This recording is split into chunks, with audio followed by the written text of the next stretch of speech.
ওসমান হাদি। এই শহরে প্রতিদিন হাজারো মানুষ হাঁটে, কিন্তু সবাই ছাপ রেখে যায় না। ওসমান হাদি রেখেছিল। সে কোনো ক্ষমতার উত্তরাধিকারী ছিল না, ছিল না বড় কোনো পরিচয়। তার একমাত্র পরিচয় ছিল সে অন্যায়ের সামনে চুপ থাকত না। ছাত্রজীবন থেকেই সে প্রশ্ন করতে শিখেছিল, কেন এত বৈষম্য, কেন তরুণদের স্বপ্ন বারবার ভেঙে যায়। মঞ্চে দাঁড়িয়ে সে চিৎকার করত না, কিন্তু তার কথাগুলো আগুনের মতো ছড়িয়ে পড়ত।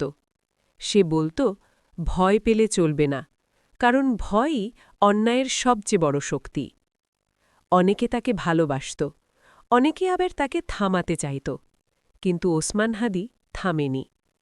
এক সন্ধ্যায় নামাজ শেষে নীরবতার ভেতর হঠাৎ গুলির শব্দ।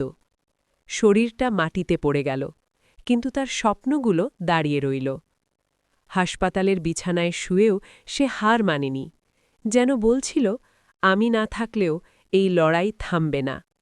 শেষ পর্যন্ত সে চলে গেল, কিন্তু তার চলে যাওয়া লক্ষ কণ্ঠে জন্ম দিল নতুন শব্দ।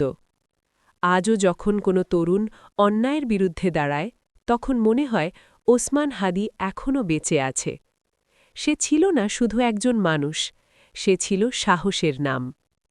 ওসমান হাদি মেয়ে, কিন্তু ভয় এখন আর একা না।